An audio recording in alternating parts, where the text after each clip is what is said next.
Hello everybody, I am Baltmatrix, and today we're taking a look at Arcee, specifically Studio Series 86 Arcee. And this figure is definitely not the same as the Earthrise figure. I thought they were going to be very similar. They are not. Standing aside her Earthrise counterpart, you can immediately see some of the differences. Head sculpt's completely different, arms completely different, hands different. It might help if I scroll down a little bit. Yeah, everything about this figure is different. Like, everything. I don't know what they kept similar, but the hips are different, the molding is different, everything's different. The only thing I think that is better on the Earthrise figure is the head sculpt. I think the head sculpt is better on the Earthrise than on the Studio Series. The Studio Series has lipstick. Doesn't need lipstick. Arcee's never needed lipstick. Also, the new figure has everything incorporated into her backpack mostly neatly. It all folds up pretty okay. I mean, there's obviously a giant shell of a car here. We have yet to have an Arcee figure that is not a shell former, where the original one, everything kind of sat like this. Yeah, the backpack it's not great, but it transforms well. Before we get into the transformation, here is a look at her blaster. It is the blaster from the movie. I like it a lot. It's also not this godforsaken clear plastic, which thank you, Hasbro. Posability-wise, head is on a ball joint. Shoulders, ball joint, swivel at the upper arms, bends at the elbow. No wrist articulation, but on a wrist that thin, I don't think they could have done it. Swivel at the hips, or torso, I should say torso swivel. Hinges in the legs, thigh swivel, bend at the knee, and then foot articulation, or ankle articulation. And yes, she can pretty much do the splitsies, though that looks really painful. Issues with the figure are twofold. One, the backpack is super heavy, so she does have a tendency to fall on her back often, but she does have heels. They're not as long as the Earthrise ones, but they do work fine, and the joints are tight enough.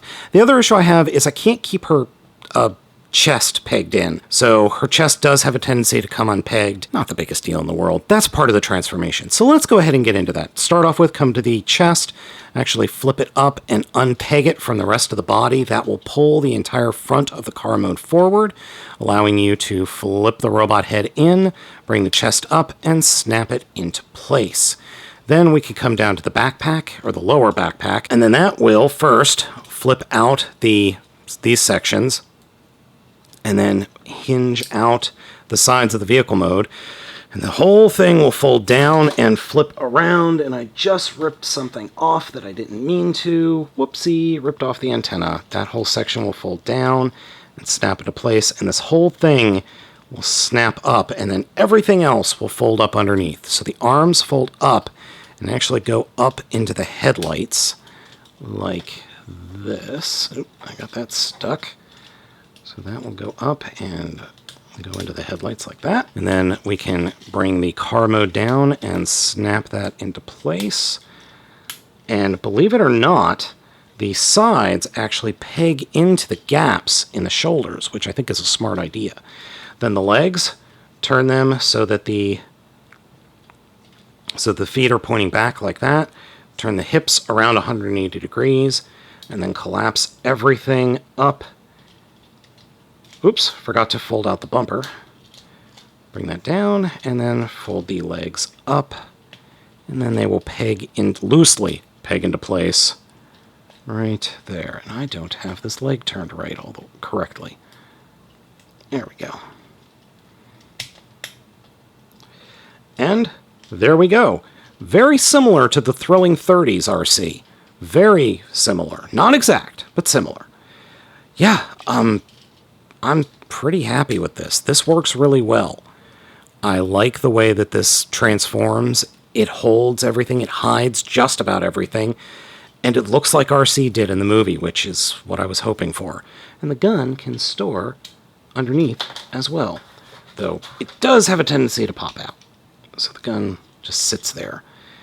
Yeah, everything holds together pretty well, and it's a rather striking vehicle mode. I like it.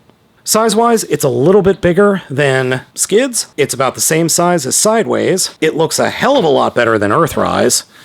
Yeah, I didn't really feel like dealing with the legs back there. And it's smaller than Override, but I expect that because this is a Voyager class figure. This is a deluxe. Overall, I gotta admit, they did a really good job here, considering just how much of a pain in the arse designing anything Arcee is. Now, I am excited to see how Earthspark addresses her because she has a 1950s muscle car as an alt mode. And I have no idea how the hell they're going to manage that in toy mode, in toy form, but we will find out.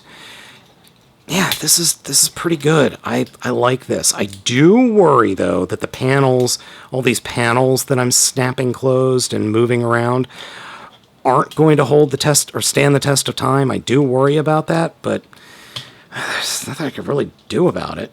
Yeah, they did a good job with this figure, I think. Now, your mileage may vary, but I'm pretty darn happy with this, and I'll be retiring that Earthrise Arcee, because, that thing was bad. But this one's pretty good. So, folks, let me know what you think of Arcee down in the comments. Thank you so much for watching. I have been Baltmatrix, and I'll catch you all next time.